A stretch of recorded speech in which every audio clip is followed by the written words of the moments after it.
رب اشرح لی صدری ویسر لی امری واحلل عقدۃ من لسانی یفقہوا قولی اللہم انفعنا بما علمتنا وعلمنا ما ينفعنا وزدنا علما آمین یا رب العالمین۔ کتاب ریاض الصالحین میں ہم باب الرجاء کا مطالعہ کر رہے ہیں۔ اللہ تعالیٰ سے اچھی امید رکھنا، اللہ کی رحمت کا بیان، ایسی باتیں، ایسی روایات امام صاحب اس باب میں لے کر آئے ہیں جو اللہ تعالیٰ کی رحمت کا جو تصور ہے اس کو ابھارتے ہیں اور انسان کے اندر امید کے پہلو کو اجاگر کرتے ہیں۔ ایک طویل حدیث ہے، سیدنا عمرو بن عبسہ رضی اللہ تعالی عنہ کہتے ہیں، کنت وانا فی الجاہلیۃ اظن ان الناس علی ضلالۃ، میں جاہلیت کے زمانے میں تھا اور میرا یہ خیال تھا، میرا یہ گمان تھا کہ لوگ گمراہی پر ہیں، وَأَنَّهُمْ لَيْسُوا عَلَى شَيْءٍ، اور وہ کسی بنیاد پر نہیں ہے، بالکل بے بنیاد زندگیاں بسر کر رہے ہیں، وَهُمْ يَعْبُدُونَ الْأَوْثَانَ، اور وہ بتوں کو پوجتے تھے۔ دیکھیے، ہمیں یہ بات معلوم ہے کہ سیدنا اسماعیل علیہ السلام کی جو نسل ہے اس میں نبوت اور رسالت کا سلسلہ جاری نہیں ہوا۔ سیدنا ابراہیم علیہ السلام کے دوسرے صاحبزادے سیدنا اسحاق، ان کے بیٹے تھے سیدنا یعقوب، ان کے بیٹے تھے سیدنا یوسف اور ان کے بھائی، اور پھر ان سے جو آگے نسل چلی ہے وہ بنی اسرائیل کہلاتی ہے۔ سیدنا یعقوب علیہ السلام کا لقب اسرائیل تھا، اسرائیل بمعنی اللہ کا بندہ، اللہ کا غلام۔ تو بنی اسرائیل کے بارے میں تو قرآن مجید میں بھی تذکرہ ہمیں بارہا ملتا ہے، اور نبی اکرم صلی اللہ علیہ وسلم نے بھی یہ بات واضح فرمائی ہے کہ بنی اسرائیل میں تو نبوت کا تار ٹوٹا ہی نہیں، ایک نبی دنیا سے رخصت ہوتا تھا، اس کی جگہ لینے کے لیے دوسرا نبی آ جاتا تھا، لیکن بنی اسماعیل میں نبوت و رسالت، کتاب و شریعت کی روایت نہیں رہی۔ لیکن سیدنا ابراہیم علیہ السلام کا جو دین تھا، وہ جو حنیفیت تھی، اس کے ٹریسز باقی تھے۔ زیادہ تر لوگ تو شرک ہی میں مبتلا تھے اور بہت سے بت انہوں نے بنا رکھے ہوئے تھے اور ان کو پوجتے تھے، لیکن کچھ لوگ ایسے تھے جن کو حنفاء کہا جاتا ہے، یعنی وہ اس زمانے میں بھی ایسے لوگ تھے کہ جو شرک نہیں کرتے تھے، توحید پر قائم تھے، لیکن ان کو معلوم نہیں تھا، اجمالی طور پر ان کو ایک تصور تو تھا کہ اللہ ایک ہی ہے، لیکن اس کی اسماء و صفات کیا ہیں، اور اگر ہمیں اس کو راضی کرنا ہے، اس کی بندگی کرنا ہے تو اس کا طریقہ کیا ہے۔ تو عمرو بن عبسہ بھی لگتا ہے کہ انہی لوگوں میں سے تھے جو اپنا ایک تاثر بیان کر رہے ہیں کہ میں جاہلیت کے زمانے میں، جاہلیت کا زمانہ اس دور کو کہتے ہیں جو نبی صلی اللہ علیہ وسلم کی بعثت سے پہلے کا دور۔ وہ فرماتے ہیں کہ میرا گمان یہی تھا کہ لوگ جو ہیں وہ گمراہی پر ہیں اور کسی بنیاد پر نہیں ہے، اور وہ بتوں کی بندگی کرتے تھے۔ فَسَمِعْتُ بِرَجُلٍ بِمَكَّةٍ يُخْبِرُ أَخْبَارًا، تو کہتے ہیں کہ میں نے سنا کہ مکے میں ایک صاحب ہیں جن کا ظہور ہوا ہے، اور وہ کچھ باتیں کرتے ہیں، کچھ باتیں بتا رہے ہیں، کچھ ان بتوں کے خلاف باتیں کر رہے ہیں، کچھ اور جو ہے ما بعد الطبیع حقائق کا بیان کر رہے ہیں۔ تو وہ مکے میں نہیں رہتے تھے، تو کہا کہ مجھے اطلاع ہوئی کہ کوئی ایک صاحب ایسے ہیں مکے میں جو ان بتوں کے بارے میں کچھ گفتگو کرتے ہیں، اللہ کی بندگی کا تذکرہ کرتے ہیں۔ فقعدت علی راحلتی، تو چونکہ میں پہلے ہی ایک الجھن کا شکار تھا اور میں مطمئن نہیں تھا اپنے اس ماحول سے، اور جو کچھ وہاں پوجا جا رہا تھا اس کے بارے میں پہلے ہی میں سسپیشن کا شکار تھا، تو میں اپنی سواری پہ سوار ہوا، فقدمت علیہ، اور میں مکے آیا ان کے پاس۔ تو کہتے ہیں فَإِذَا رسول اللہ صلی اللہ علیہ وسلم مستخفیا، تو میں نے یہ پایا کہ وہ جو اللہ کے رسول ہیں صلی اللہ علیہ وسلم، وہ وہاں پر چھپ کر دعوت دے رہے ہیں، چھپ کر بات کر رہے ہیں۔ اس سے یہ بات معلوم ہوتی ہے کہ یہ بالکل نبی اکرم صلی اللہ علیہ وسلم کی جو دعوت ہے اس کا بالکل ابتدائی دور ہے، پہلے 1-2 سال کا تذکرہ ہے یہ، جس میں نبی صلی اللہ علیہ وسلم ذاتی طور پر 1 to 1 جا کر لوگوں کو دعوت دے رہے تھے۔ پھر ایک وقت آیا کہ آپ کو حکم دے دیا گیا کہ فَاصْدَعْ بِمَا تُؤْمَرُ، جو آپ کو حکم دیا گیا ہے وہ کھلے عام بیان کیجئے، وہ ہانکے پکاریے۔ لیکن یہ دور وہ تھا کہ جس میں اخفاء کے ساتھ جو ہے وہ دعوت دی جا رہی تھی۔ اور ابسا عمر کہتے ہیں جراء علیہ قومہ، ان کی قوم ان پر بہت دلیر ہو گئی تھی، یعنی ان کی قوم کی طرف سے ان کی مخالفت بھی سامنے آنی شروع ہو گئی۔ ظاہر ہے کہ ایک ایسا ماحول کہ جو سارا شرک پر استوار ہے، اور خاص طور پہ قریش کا معاملہ کہ جن کی ساری سیادت و قیادت ہی بیت اللہ میں موجود ان بتوں کی بنیاد پر تھی، اس کو کوئی چیلنج کر دے۔ اور ایسے ماحول میں جیسے اللہ کے نبی صلی اللہ علیہ وسلم کو حکم دیا گیا کہ قم فانذر وربک فکبر، اے نبی آپ کھڑے ہو جائیے، خبردار کیجئے اور اپنے رب کی کبریائی کا اعلان کیجئے۔ تو ایسے ماحول میں کہ جہاں لات و منات اور عزا ان کی جے جے کار ہو رہی ہو، ان کے نعرے لگ رہے ہوں، ان کی عظمت کی داستانیں ہوں، اس میں یہ کہا جائے کہ ایک اللہ کی کبریائی بیان کی جائے، تو اس چیز نے نبی اکرم صلی اللہ علیہ وسلم کی جو مخالفت تھی وہ بڑھا دی تھی۔ تو کہتے ہیں کہ وہ پیغمبر چھپ کر دعوت دے رہے تھے اور ان کی قوم ان پر بہت جری، بہت دلیر ہو گئی تھی۔ فَتَلَطَّفْتُ حَتَّى دَخَلْتُ عَلَيْهِ بِمَكَّةَ، تو کہتے ہیں میں بہت چھپ چھپا کے وہاں پہنچا کہ کوئی مجھے دیکھ نہ لے، یہاں تک کہ میں مکہ میں ان کے پاس چلا گیا، یعنی چھپ چھپا کر دھیان کر کے کہ مجھے دیکھ نہ لے، اور میں ان کی خدمت میں پہنچ گیا۔ فَقُلْتُ لَهُ، تو عمر بن عبسہ کہتے ہیں میں نے ان سے کہا ما انت، آپ کیا ہیں، آپ کیا چیز ہیں، آپ کا تعارف کیا ہے؟ قال انا نبی، نبی اکرم صلی اللہ علیہ وسلم نے فرمایا کہ میں نبی ہوں۔ اب یہ نبی کا لفظ بھی چونکہ ان کی وکیبلری میں اس طرح تھا نہیں، ان کی روایت میں تھا ہی نہیں اس طرح کا کوئی تصور کہ نبی اور رسول کیا ہوتا ہے، تو پھر انہوں نے اگلا سوال کیا، کہتے ہیں میں نے پوچھا وما نبی، یہ نبی کیا ہوتا ہے؟ قال ارسلنی اللہ، کہا کہ مجھے اللہ تعالیٰ نے بھیجا ہے۔ یہ ہوتی ہے نبوت کہ اللہ تعالیٰ کسی سے براہ راست گفتگو فرمائیں، وہی سے اس کو مشرف کریں، اور پھر اللہ تعالیٰ اس کو اپوائنٹ کریں اور متعین کریں کہ بھئی فلاں قوم کی طرف جاؤ اور جا کر ان کو توحید کی دعوت دو۔ تو رسول اللہ صلی اللہ علیہ وسلم نے فرمایا کہ مجھے اللہ تعالیٰ نے بھیجا ہے، اللہ نے مبعوث کیا۔ قلت وبأي شيء ارسلک، اب اگلا سوال یہ تھا کہ آپ یہ کہہ رہے ہیں کہ اللہ تعالیٰ نے آپ کو بھیجا ہے، تو ذرا یہ بتائیے کہ کیا چیز دے کر بھیجا ہے، دعوت کیا ہے، پیغام کیا ہے، کیا سیلینٹ فیچرز ہیں آپ کی دعوت کے جو آپ پیغام لوگوں کو دے رہے ہیں اس کے؟ قال، تو نبی اکرم صلی اللہ علیہ وسلم نے فرمایا ارسلنی بصلۃ الارحام، اللہ تعالیٰ نے مجھے بھیجا ہے ایک تو یہ تاکید کر کے کہ میں رحمی رشتوں کو جوڑوں۔ اس سے بھی یہ بات معلوم ہوتی ہے کہ نبی اکرم صلی اللہ علیہ وسلم کی جو بالکل ابتدائی دعوت ہے اس میں بھی اس بات کا کتنا لحاظ ہے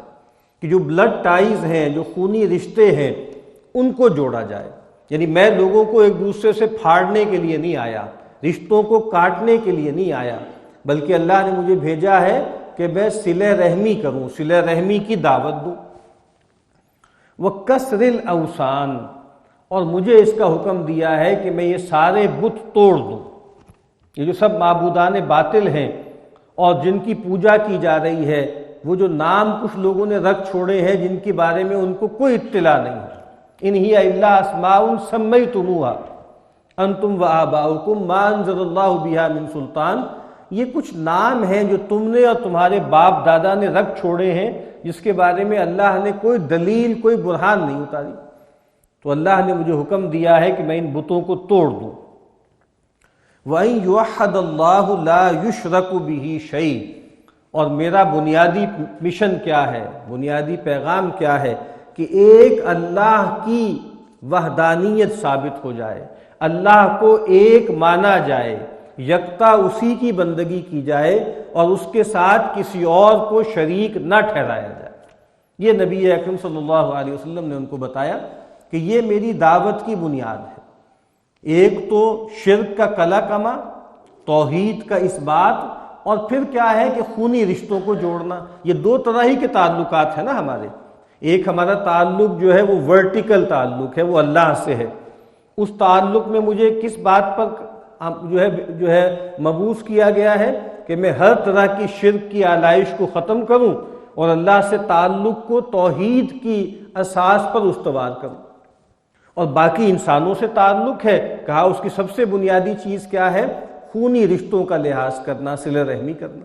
تو جب پوچھا گیا کہ آپ کو کیا چیز دے کر بھیجا گیا تو آپ نے یہ جواب دیا۔ قلت فمن معک علی ھذا، عمر کہتے ہیں کہ میں نے پھر اگلا سوال یہ کیا کہ اس کام میں آپ کے ساتھ کون ہیں، کون لوگ آپ کے دست و بازو بنے؟ قال حر و عبد، کہا کہ آزاد اور غلام۔ یعنی ایک تو مطلب اس کا یہ ہے کہ کچھ آزاد لوگ بھی میرے ساتھ ہیں، کچھ غلام بھی ہیں۔ اور سیدنا عمر کہتے ہیں وَمَعَهُ يَوْمَئِذٍ ابو بکر و بلال، اس وقت آپ کے ساتھ جو ہے ان دنوں میں آپ کے ساتھ ابو بکر اور بلال ہوتے تھے۔ ابو بکر جو ہیں وہ آزاد ہیں اور بلال جو تھے وہ غلام تھے۔ قال انی متبعک، قلت، عمر کہتے ہیں میں نے رسول اللہ صلی اللہ علیہ وسلم سے درخواست کی کہ میں آپ کا پیروکار ہوں، میں آپ کی پیروی کرنا چاہتا ہوں، میں آپ کے ساتھ چلنا چاہتا ہوں، آپ کا ساتھ دینا چاہتا ہوں۔ قال، آپ نے فرمایا انک لن تستطیع ذلک یومک ھذا، کہا کہ یہ جو دن ہے، یہ جو اس وقت معاملات چل رہے ہیں، ان دنوں میں، ان حالات میں تم اس کی استطاعت نہیں رکھتے۔ الا تری حالی و حال الناس، کیا تم دیکھ نہیں رہے کہ میرا اور لوگوں کا معاملہ کیا ہے؟ کتنا انٹیگنزم ہے، کتنی مخالفت ہے اور کتنا جبر ہو رہا ہے۔ اور فرمایا ولیکن ارجع الی اہلک، جاؤ ابھی اپنے گھر والوں کے پاس، اپنے قبیلے میں۔ فاذا سمعت بی قد ظہرت فأتنی، اور جب تم میرے بارے میں سنو کہ میں غالب آ گیا ہوں، مجھے غلبہ مل گیا ہے، تو پھر میرے پاس آنا۔ اس سے نبی اکرم صلی اللہ علیہ وسلم کا مزاج مبارک بھی معلوم ہوتا ہے کہ آپ نے ان کو، جس کو ہم کہتے ہیں تکلیف مالا یطاق، نہیں دی۔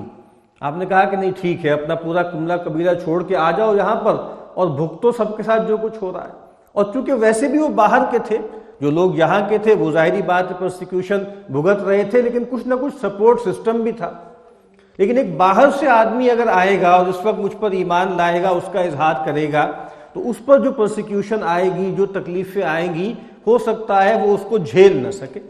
تو یہ نبی اکرم صلی اللہ علیہ وسلم کی رحمت بھی تھی، حکمت بھی تھی کہ آپ نے کہا کہ بھئی ابھی تو چلے جاؤ، ابھی تو حالات ایسے نہیں ہیں، ہاں جب تمہیں معلوم ہو کہ میں غالب آ گیا ہوں، مجھے ایک طرح کا غلبہ مل گیا ہے، تو میرے پاس آنا۔ تو کہتے ہیں کہ فذهبت الى الناس فذهبت الى اہلی، تو میں اپنے گھر والوں کے پاس واپس آ گیا۔ وقدم رسول اللہ صلی اللہ علیہ وسلم المدینہ، اور رسول اللہ صلی اللہ علیہ وسلم مدینہ تشریف لے آئے۔ وَكُنْتُ فِي أَهْلِي فَجَعَلْتُ أَتَخَبَّرُ الْأَخْبَارَ، اور میں اپنے گھر والوں ہی میں تھا اور میں خبر گیری کرتا رہتا تھا، میں خبر لیتا رہتا تھا نبی صلی اللہ علیہ وسلم کے بارے میں، کوئی آتے جاتے سے اطلاعات لیتا رہتا تھا۔ وَأَسْأَلُ النَّاسَ حِينَ قَدِمَ الْمَدِينَةَ حَتَّى قَدِمَ نَفَرٌ مِّنْ أَهْلِ الْمَدِينَةِ، اور جب سے آپ مدینہ تشریف لائے تھے میں لوگوں سے آپ کے بارے میں پوچھتا رہا، یہاں تک کہ میرے گھر والوں میں سے کچھ لوگ جو ہے وہ مدینہ گئے، تو میں نے ان سے پوچھا پھر کہ ما فعل هذا الرجل الذي قدم المدینہ، بھائی ان صاحب کا کیا معاملہ ہوا جو مدینہ آئے ہیں؟ فقالوا الناس الیہ سراع، تو بتایا لوگوں نے اطلاع دی کہ لوگ تو بہت تیزی سے ان کی طرف رجوع کر رہے ہیں، بہت جوق در جوق جو ہے ان سے بیعت کر رہے ہیں اور ان پر ایمان لا رہے ہیں۔ وقد اراد قومه قتله فلم يستطيعوا ذلك، ان کی قوم نے تو ان کے قتل کا ارادہ کر لیا تھا لیکن وہ یہ کر نہیں سکے، اور وہ مدینہ آ گئے، اور مدینہ میں ان کی طرف رجوع بہت زیادہ ہے۔ تو کہتے ہیں پھر میں مدینہ آ گیا، اور پھر میں نبی اکرم صلی اللہ علیہ وسلم کی خدمت میں حاضر ہوا، اور میں نے آپ سے ملاقات کی اور میں نے عرض کی یا رسول اللہ اتعرفنی، اے اللہ کے رسول صلی اللہ علیہ وسلم کیا آپ مجھے پہچانتے ہیں؟ قال نعم انت الذی لقیتنی بمکہ، تو آپ فرمایا کہ ہاں بالکل تم وہی ہو نا جو مجھ سے مکے میں ملے تھے۔ اب آپ سوچئے یہ بات تقریباً کوئی 12-13 سال پہلے کی ہے، یعنی رسول اللہ صلی اللہ علیہ وسلم لگ بھگ 13 برس جو ہے وہ مکے میں رہے اور اس کے بعد مدینہ گئے، اور وہ جو پہلا واقعہ تھا وہ بالکل ابتدائی سالوں کا تھا۔ تو 12-13 برس بعد ایک صاحب آپ صلی اللہ علیہ وسلم سے مل رہے ہیں، اور آپ سے جب ملے ہیں تو آپ نے کہا کہ ہاں میں تمہیں پہچانتا ہوں، تم وہی شخص ہو جو تم مجھ سے مکے میں ملے تھے۔ فقلت یا رسول اللہ اخبرنی عما علمک اللہ واجہلہ، کہ اللہ کے رسول صلی اللہ علیہ وسلم آپ مجھے ان چیزوں میں سے جو اللہ تعالیٰ نے آپ کو سکھائی ہیں اور جن سے میں ناواقف ہوں ان میں سے کچھ باتیں مجھے تعلیم فرمائیے، سکھائیے۔ تو آپ نے فرمایا کہ صلی صلاۃ الصبح، صبح کی نماز پڑھو، ثم مقصر عن الصلاۃ، اور پھر نماز سے رکے رہنا، حتیٰ ترتفع الشمس قید رمح،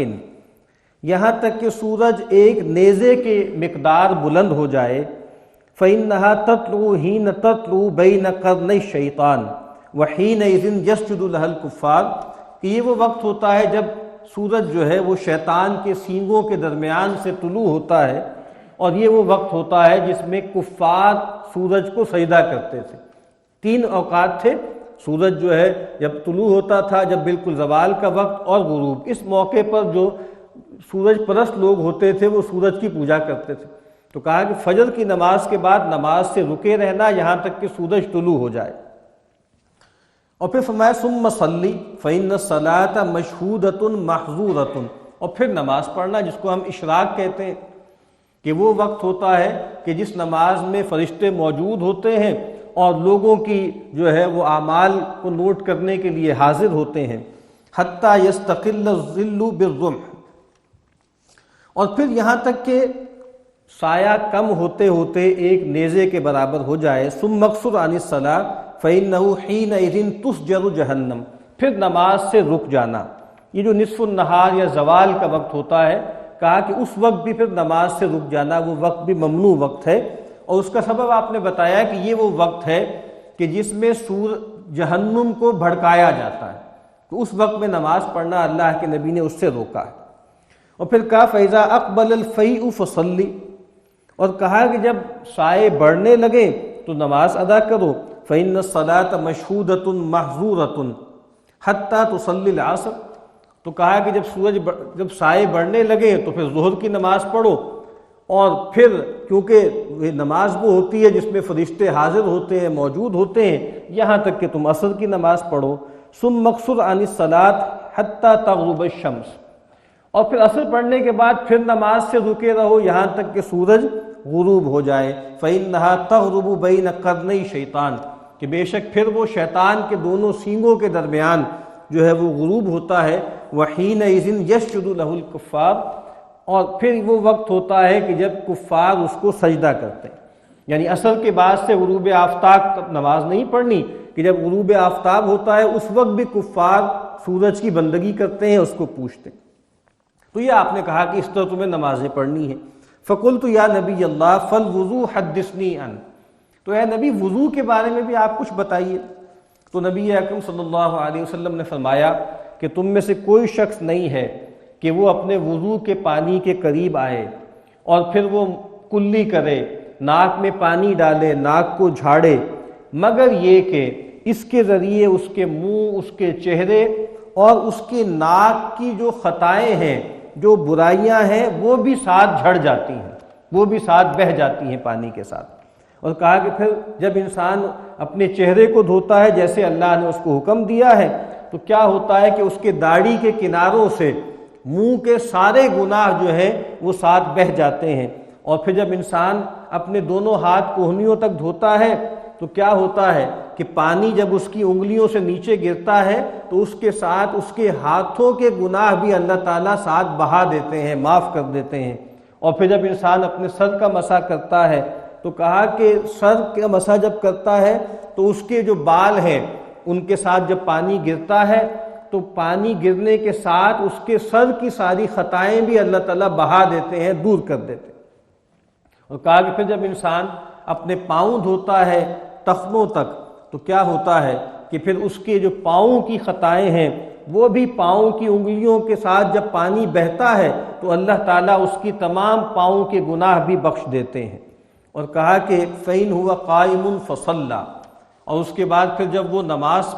کے لیے کھڑا ہوتا ہے فَحَمِدَ اللَّهَ تَعَالَى وَأَثْنَى عَلَيْهِ وَمَجَّدَهُ بِالَّذِي هُوَ لَهُ أَهْلٌ،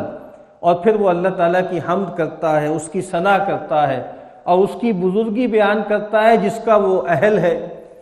وَفَرَّغَ قَلْبَهُ لِلَّهِ تَعَالَى، اور اہم بات کیا ہے کہ وہ اپنے دل کو اللہ کے لیے خالی کر لیتا ہے، توجہ کے ساتھ نماز پڑھتا ہے۔ یہ نہیں ہے کہ جیسے ہی انسان جو ہے وہ اللہ اکبر کہے اور دنیا بھر کے خیالات اور تصورات اس پر ہجوم کرائیں۔ تو کہا کہ ان آداب کے ساتھ وہ وضو کرے اور اس کے بعد پھر جو ہے اللہ کی حمد و ثنا کرے، بزرگی بیان کرے اور اپنے دل کو اللہ کی یاد کے لیے خالی کر لے۔ إِلَّا انصَرَفَ مِنْ خَطِيئَتِهِ، مگر یہ کہ جب وہ نماز سے فارغ ہوتا ہے تو وہ اپنی خطاؤں سے ایسے پاک ہو جاتا ہے کہ ہیئتہ یوم ولدتہ امہ، جیسے اس کی حالت تھی اس دن جس دن اس کی ماں نے اس کو جنا ہے۔ یہ آپ دیکھیے کتنی بڑی بات ہے کہ وضو انسان کو پاک کرتا ہے، انسان کے صغیرہ گناہ اللہ تعالیٰ معاف کر دیتے ہیں، ہر عضو دھونے کے ساتھ اس عضو کے جو صغیرہ گناہ ہے اللہ معاف کر دیتے ہیں۔ اور پھر جب انسان پوری توجہ کے ساتھ پورے دھیان کے ساتھ نماز پڑھتا ہے تو اللہ تعالیٰ اس کے پچھلے تمام صغیرہ گناہ معاف کر دیتے ہیں، اور پھر وہ ایسے ہو جاتا ہے کہ جیسے بالکل معصوم ہے، جیسے اسی دن اس کی ماں نے اس کو جنا ہے۔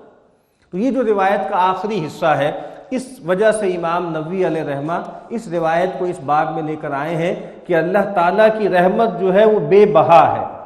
اس کی کوئی حد نہیں ہے، اور اللہ تعالیٰ طرح طرح سے بندوں کو نوازتے ہیں، ان کی خطاؤں کو دور کرتے ہیں۔ دعا ہے کہ اللہ تعالیٰ ہمیں اپنی رحمت سے نوازے۔